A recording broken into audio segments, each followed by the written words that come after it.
আসসালামু আলাইকুম সবাইকে। আপনি যদি বর্তমানে দক্ষিণ কোরিয়ায় পড়ালেখা করতে আসতে চান, তাহলে আজকের এই ভিডিওটি আপনার জন্য খুবই গুরুত্বপূর্ণ।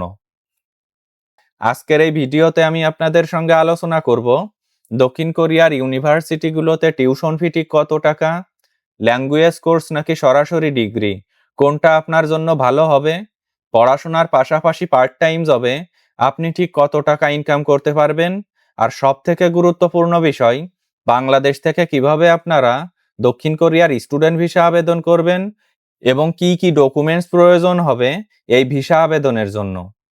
এই সকল বিষয় নিয়ে আজকে আপনাদের সঙ্গে আলোচনা করার চেষ্টা করব ইনশাআল্লাহ। আপনি যদি কোনো এজেন্সির সাহায্য ছাড়াই নিজে নিজেই দক্ষিণ কোরিয়ার স্টুডেন্ট ভিসা আবেদন করতে চান, তাহলে আজকের এই ভিডিওটি আপনার জন্য খুবই গুরুত্বপূর্ণ। তো মূল আলোচনা শুরু করি। মূল আলোচনার প্রথমেই কথা বলবো দক্ষিণ কোরিয়ার ইউনিভার্সিটিগুলোর টিউশন ফি এবং ভর্তির প্রক্রিয়া নিয়ে। বর্তমানে দক্ষিণ কোরিয়ায় মূলত দুই ধরনের স্টুডেন্ট ভিসা হয়। একটি হলো D4 বা ল্যাঙ্গুয়েজ ট্রেনিং এর জন্য এবং অন্যটি হলো D2 বা সরাসরি ডিগ্রি প্রোগ্রামের জন্য। বর্তমান আপডেট অনুযায়ী কোরিয়ার পাবলিক ইউনিভার্সিটিগুলোতে টিউশন ফি বছরে মাত্র $3,500 থেকে $5,500 মতো হয়ে থাকে। আর আপনি যদি প্রাইভেট ইউনিভার্সিটিতে পড়েন, তবে বছরে খরচ হবে $5,000 থেকে $8,000 মতো। এই দেশটিতে সবথেকে বড় সুবিধা হলো এখানকার স্কলারশিপ। আপনি যদি আইএলটিএস বা টফিক পরীক্ষায় ভালো স্কোর রাখতে পারেন, সেক্ষেত্রে 30% থেকে 100% পর্যন্ত টিউশন ফি ওয়েভার পাওয়া সম্ভব। জিকেএস স্কলারশিপের মাধ্যমে তো আপনি একদম ফ্রিতে পড়াশোনার পাশাপাশি প্রতি মাসে একটি হ্যান্ডসাম বৃত্তি পাবেন। দক্ষিণ কোরিয়ার পড়াশোনা অনেকটা প্র্যাকটিক্যাল নির্ভর, যা আপনাকে গ্লোবাল মার্কেটের জন্য তৈরি করবে। এখানকার ইউনিভার্সিটিগুলোতে বছরে মাত্র 2টি ইনটেক হয়। প্রথমটি হলো মার্চ ইনটেক, দ্বিতীয়টি হলো সেপ্টেম্বর ইনটেক। আবেদনের জন্য আপনাকে অন্তত 5-6 মাস আগে থেকেই প্রিপারেশন নিতে হবে। বর্তমানে অনেক ইউনিভার্সিটি সরাসরি ইংরেজি মাধ্যমে ব্যাচেলার্স বা মাস্টার্স কোর্স অফার করছে, তবে আমি সাজেস্ট করব কোরিয়ান ভাষার বেসিকটা অন্তত শিখে আসতে। এতে আপনার প্রতিদিনের জীবন এবং পার্ট টাইম কাজ পাওয়া অনেক সহজ হয়ে যাবে। দক্ষিণ কোরিয়ার নামকরা ইউনিভার্সিটি যেমন Seoul national university, Jeonbuk national university বা কোরিয়া ইউনিভার্সিটির ডিগ্রি সারা বিশ্বে সমাদৃত। কোনো দালালের কথায় মানহীন ল্যাঙ্গুয়েজ স্কুলে অ্যাডমিশন নেবেন না, কারণ এতে আপনার ক্যারিয়ার এবং ভিসা দুটোই ঝুঁকিতে পড়বে। সঠিক সাবজেক্ট এবং ইউনিভার্সিটি চয়েস করলে পড়াশোনা শেষ করেই আপনি এখানে নামকরা সব কোম্পানিতে ক্যারিয়ার গড়ার সুযোগ পাবেন। প্রতিটি ইউনিভার্সিটির নিজস্ব অ্যাডমিশন গাইডলাইন থাকে, তাই আবেদন করার আগে সেগুলো খুব ভালো করে পড়ে নিন। কোরিয়ার শিক্ষা ব্যবস্থা আপনাকে শুধু ডিগ্রি দিবে না, বরং আপনাকে প্রফেশনাল লাইফের জন্য যোগ্য করে তুলবে। দক্ষিণ কোরিয়ায় একজন বিদেশি স্টুডেন্টের জীবনযাত্রার ব্যয় নিয়ে এখন আপনাদের সঙ্গে আলোচনা করি। এখানে পড়াশোনার পাশাপাশি জীবনযাত্রার ব্যয়ের একটি সঠিক ধারণা থাকা খুবই জরুরি। বর্তমান তথ্য অনুযায়ী কোরিয়ায় একজন স্টুডেন্টের মাসিক জীবনযাত্রার ব্যয় শহরভেদে $500 থেকে $800 পর্যন্ত হতে পারে। রাজধানী সিউলে খরচ একটু বেশি, সেখানে কেবল রুম ভাড়ার জন্যই $400 থেকে $500 লেগে যেতে পারে। তবে আপনি যদি সিউলের বাইরে জোনজু বা বুসানের মতো শহরগুলোতে ইউনিভার্সিটির ডরমিটরিতে থাকেন, সেক্ষেত্রে খরচ অনেক কম আসবে। ডরমিটরিতে থাকলে আপনার থাকা এবং অনেক ক্ষেত্রে খাওয়ার খরচ $250 থেকে $350 মধ্যেই হয়ে যাবে। খাবারের জন্য প্রতি মাসে $200 যথেষ্ট, যদি আপনি নিজে রান্নাবান্না করেন। কোরিয়ার পাবলিক ট্রান্সপোর্ট অত্যন্ত আধুনিক এবং স্টুডেন্টদের জন্য সাশ্রয়ী। মাসিক পাস কার্ডের মাধ্যমে আপনি অনেক কম খরচে বাস বা সাবওয়ে ব্যবহার করতে পারবেন। সামগ্রিকভাবে কোরিয়ার স্টুডেন্ট লাইফ অনেক বেশি নিরাপদ এবং গোছানো। সঠিক বাজেট প্ল্যানিং আপনার কোরিয়ায় বসবাসের অভিজ্ঞতাকে অনেক বেশি আনন্দদায়ক করে তুলবে। দক্ষিণ কোরিয়ায় বিদেশি স্টুডেন্টের পার্ট টাইম জবের বিষয়ে এখন আপনাদের সঙ্গে আলোচনা করি। সকল বাংলাদেশি স্টুডেন্টদের মনে একটি প্রশ্ন থাকে, দক্ষিণ কোরিয়ায় পড়াশোনার পাশাপাশি কাজ করে টাকা জমানো সম্ভব কিনা।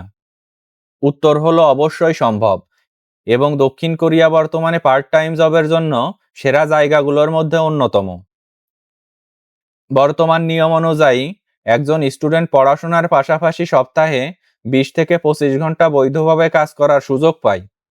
আর তাছাড়া সামার এবং উইন্টার ভ্যাকেশনে আপনি ফুল টাইম কাজ করতে পারবেন। দক্ষিণ কোরিয়ায় আপনি প্রতি ঘন্টায় $8 থেকে $9 পর্যন্ত ইনকাম করতে পারবেন। অর্থাৎ আপনি যদি মাসে 80 ঘন্টা কাজ করেন, সেক্ষেত্রে $700 থেকে $800 আয় করা খুবই সহজ। তবে কোরিয়ায় কাজ পাওয়ার প্রধান চাবিকাঠি হলো কোরিয়ান ভাষা। আপনার টপিক লেভেল যত ভালো হবে, কাজের সুযোগ এবং বেতন ততটাই বাড়বে। বিশেষ করে রেস্টুরেন্ট, কনভেনিয়েন্স স্টোর এবং বিভিন্ন ম্যানুফ্যাকচারিং কোম্পানিতে স্টুডেন্টদের প্রচুর কাজের সুযোগ থাকে। যারা ইংরেজি ভাষায় দক্ষ, তারা ইংলিশ টিউটর হিসেবে ভালো বেতনে কাজ করতে পারে।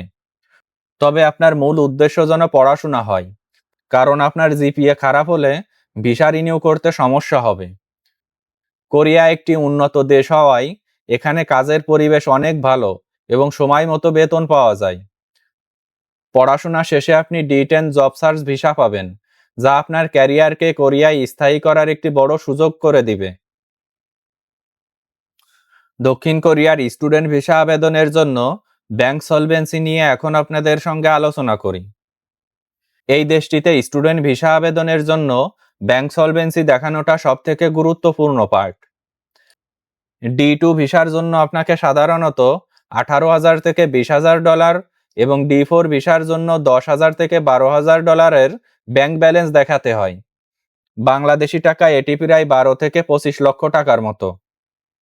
এই টাকাটি আপনার বা আপনার স্পন্সরের অ্যাকাউন্টে অন্তত 6 মাসের একটি স্টেবল ট্রানজ্যাকশন হিস্ট্রি হিসেবে দেখানো বাধ্যতামূলক।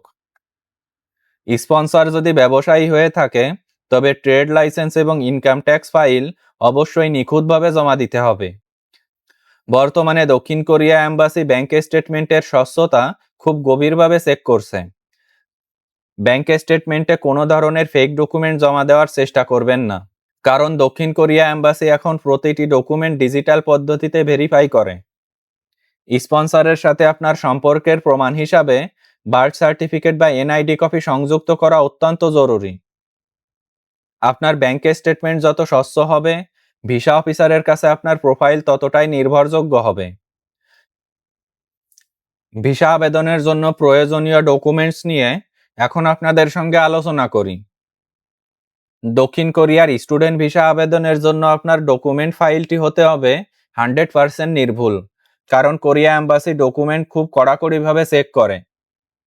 বর্তমান নিয়ম অনুযায়ী আপনার চেকলিস্টে সবার আগে থাকতে হবে সঠিকভাবে পূরণকৃত ভিসা আবেদন ফর্ম। দ্বিতীয়ত আপনার অরিজিনাল পাসপোর্ট, যার মেয়াদ অন্তত 1 বছর থাকতে হবে। এরপর প্রয়োজন হবে সকল একাডেমিক সার্টিফিকেট ও মার্কশিট, যা অবশ্যই শিক্ষা বোর্ড, শিক্ষা মন্ত্রণালয় এবং পররাষ্ট্র মন্ত্রণালয় থেকে সত্যায়িত হতে হবে। চতুর্থ গুরুত্বপূর্ণ ডকুমেন্ট হলো ইউনিভার্সিটি থেকে প্রাপ্ত সার্টিফিকেট অফ অ্যাডমিশন এবং টিউশন ফি পরিশোধের রিসিট।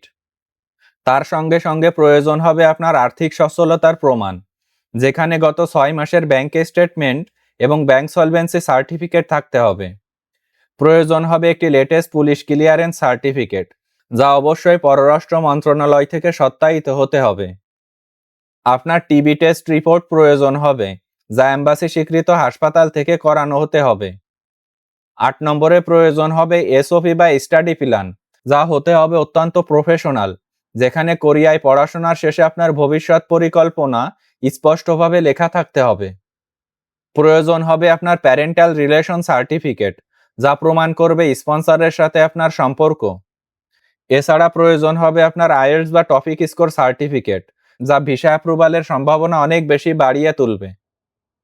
মনে রাখবেন, প্রতিটি ডকুমেন্টের অরিজিনাল কপির পাশাপাশি অন্তত 2 সেট স্ক্যান কপি অবশ্যই প্রয়োজন হবে। সকল পেপারস রেডি করে আত্মবিশ্বাসের সাথে জমা দিন। সঠিক ডকুমেন্টস নিয়ে আবেদন করলে আপনার ভিসা পাওয়ার সম্ভাবনা অনেক বেড়ে যাবে। ভিসা আবেদনের প্রক্রিয়া নিয়ে এখন আপনাদের সঙ্গে আলোচনা করি। দক্ষিণ কোরিয়ার স্টুডেন্ট ভিসা আবেদন প্রক্রিয়াটি অনেক সহজ কিন্তু সুশৃঙ্খল। ভিসা আবেদনের প্রথম ধাপ হলো আপনার পছন্দের ইউনিভার্সিটি খুঁজে বের করে সেখানে অনলাইনে আবেদন করা। ইউনিভার্সিটি আপনার সকল ডকুমেন্ট চেক করে যদি আপনাকে যোগ্য মনে করে, তবে তারা আপনাকে সার্টিফিকেট অফ অ্যাডমিশন ইস্যু করবে। দ্বিতীয় ধাপে আপনাকে ইউনিভার্সিটির টিউশন ফি এবং অন্যান্য চার্জ পরিশোধ করতে হবে। তৃতীয় ধাপ হলো আপনার সকল একাডেমিক সার্টিফিকেট ও মার্কশিট বাংলাদেশের শিক্ষা বোর্ড, শিক্ষা মন্ত্রণালয় এবং পররাষ্ট্র মন্ত্রণালয় থেকে সত্যায়িত করিয়ে নিতে হবে। চতুর্থ ধাপ হলো ঢাকায় অবস্থিত দক্ষিণ কোরিয়ান এম্বাসিতে অ্যাপয়েন্টমেন্ট বুক করা। বর্তমানে কোরিয়ান এম্বাসি অ্যাপয়েন্টমেন্টের ক্ষেত্রে বেশ কড়াকড়ি করছে, তাই আপনাকে সশরীরে হাজির হয়ে ফাইল জমা দিতে হবে। অনেক সময় এম্বাসি থেকে ছোট একটি ইন্টারভিউ নেওয়া হতে পারে, যেখানে আপনার পড়াশোনার উদ্দেশ্য এবং কোরিয়া সম্পর্কে সাধারণ কিছু প্রশ্ন করা হবে। পাসপোর্ট জমা দেওয়ার পর সাধারণত 4 থেকে 8 সপ্তাহের মধ্যে আপনার ভিসার সিদ্ধান্ত জানতে পারবেন। কোরিয়ান ভিসা এখন স্টিকার হিসেবে পাসপোর্টে দেওয়া হয় না। এটি একটি ই ভিসা যা আপনি অনলাইন থেকে ডাউনলোড করতে পারবেন। ভিসা পাওয়ার পর আপনাকে কোরিয়ায় পৌঁছানোর 90 দিনের মধ্যে স্থানীয় ইমিগ্রেশন অফিসে এলিয়েন কার্ডের জন্য আবেদন করতে হবে। এই পুরো প্রক্রিয়াটি দালালের উপর নির্ভর না করে প্রতিটি ধাপ নিজে সম্পূর্ণ করলে আপনার ভিসা হওয়ার সম্ভাবনা অনেক বেড়ে যাবে। তো আজকের ভিডিওটি এ পর্যন্তই শেষ করছি। আমার ভিডিও যদি ভালো লাগে তাহলে পরবর্তী ভিডিওর জন্য চ্যানেলটি সাবস্ক্রাইব করে রাখতে পারেন। ধন্যবাদ সবাইকে।